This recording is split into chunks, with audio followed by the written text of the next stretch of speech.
Hello guys, this is CannibalChess, and in this video I'm going to be showing y'all 3 traps that you can set for your opponent in the center game opening. And 2 of them are going to be traps that you can set for black, and 1 of them is going to be against someone that plays the center game opening as white. And just in case if you didn't know, the center game opening starts with e4, your opponent goes e5, and then you play d4. And the idea here is that your opponent wants to accept the pawn. If they don't and play something like d6, then you have an advantage already. You can take the pawn and then you're just better here, or you can even advance and you're better.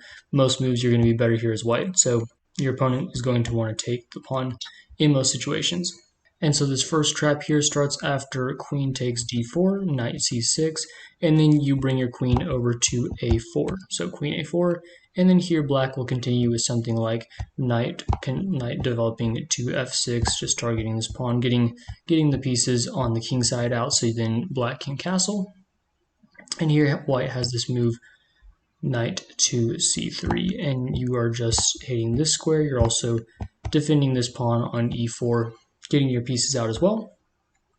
And here a very normal move to see if you are playing against black, and it's not a very good move, but this is a normal move that you could see, is d5, striking in the center of the board.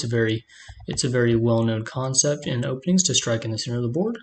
So if your opponent here plays d5, then you can bring your dark square bishop out to g5 here and pin the knight to the queen.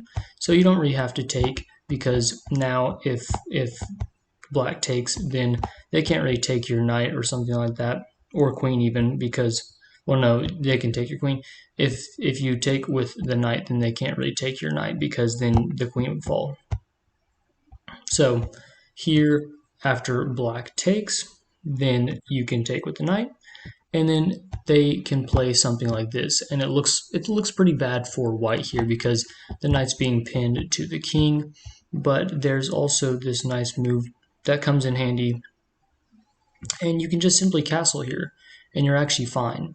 And it looks like you're not. It looks like you're hanging material, because then you can play something like queen takes the knight on e4, and then you're attacking white's queen, and the pin is undone. So if black tries this though, queen takes on e4, then there is this move that you might not be able to see right away.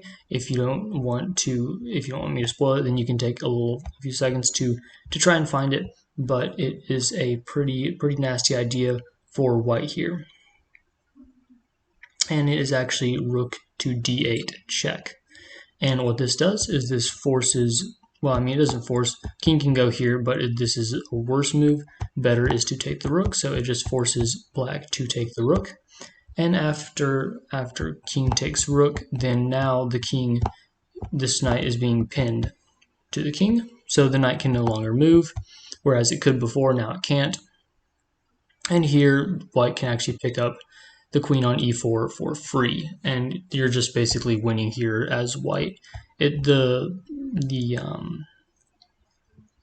thing saying that it's like just a little bit better for white in material cost, but this is obviously better if you have an entire queen for a rook and a knight, and your queen's active, and there's already a pin on the king. The king can no longer castle, so your position as white here is way better. And so that is the first trap. Now the second trap is for if you're playing as black against white, and the white player is playing the center game. So we are going to go through the same moves: e4, e5, and then d4, e takes d4, queen takes on d4, and then you would play, of course, you would play this move, knight c6, and then after the queen moves to e3. So in this scenario, if the queen moves to e3, then this combination of moves is possible to create a trap.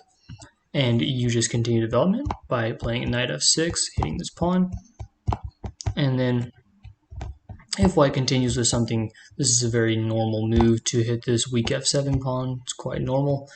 Then you can continue by bringing your knight to e5. And so you're hitting this bishop, and your opponent might be kind of confused at this point, wondering why are you putting your knight on this weak square? There's no defense of the e5 square. So why would you be doing this? for just a one move attack, because now your opponent will just drop the bishop back. They don't see any weakness in their position. And here you can take advantage of this point in the game to play this bishop to b4 check.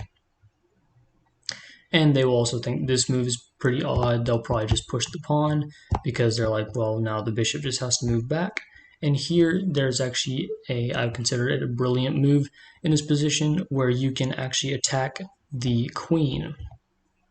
And the queen cannot take the bishop because then you would have this fork on d3. You would be checking the king and then also be attacking the queen, so you'd be able to pick up the queen. So the queen would not be able to take the bishop in this position, and so the queen would have to move somewhere to something like g3 would be logical. You're hitting this knight that's weak on e5. You're also hitting this pawn on g7. So this seems like a very logical move for white, but this is actually a total blunder if you're playing as white. And so now if you want to try and find the move, then you can pause the video for a second, try and find the move. But the move here is bishop takes on f2 check. And this is, well, it's obviously forking the king and the queen. So obviously the bishop's got to go, or else you're going to lose your queen. But the problem here is that the bishop can't really go without the queen being lost. So if you take the bishop with the king, then you have this fork. So this is forking the queen and the king. Once the king moves, then you're going to pick up the queen. And if the king doesn't take, if the queen takes, then you also have this other fork. You have this fork on d3. And so it's still forking the queen and the king. And then once the king moves, you're just going to pick up the queen. So either way, if the king takes the bishop or the queen takes the bishop, both result in a fork where the queen is lost. So, and if you don't take the bishop, you just move the king, then I'm just going to pick up the bishop anyway. So the best move here is probably just to simply pick up the bishop, and then after this, then that, and then if you're playing black here, then you're basically winning the game. So that is the second trap that you can set if you're playing the center game. And the last trap here is another trap for the black pieces. So of course we start with e4, e5, d4, e takes d4, queen takes on d4, knight to c6, and then you move your queen to e3. And here a pretty decent move for black would just be to simply develop your bishop here, and then once white moves the pawn up, then you just move it back to a5, and then this is pretty good for black. If white tries to push again, then you also even have moving back to b6, and then you have this attack on the queen. So this is a fine position for black. And then here white can continue by bringing their light square bishop out, just hitting this weak pawn on f7. And then black does not want to move the knight to f6. If you move f6, then black might be thinking, well, can't white just push this pawn and then threaten my knight's safety on f6? So that's why black would not move to f6. They might be thinking that, so they don't want to have to move their knight out of the way, so they just move to e7 with the knight instead. And here white could go for something like queen to g3.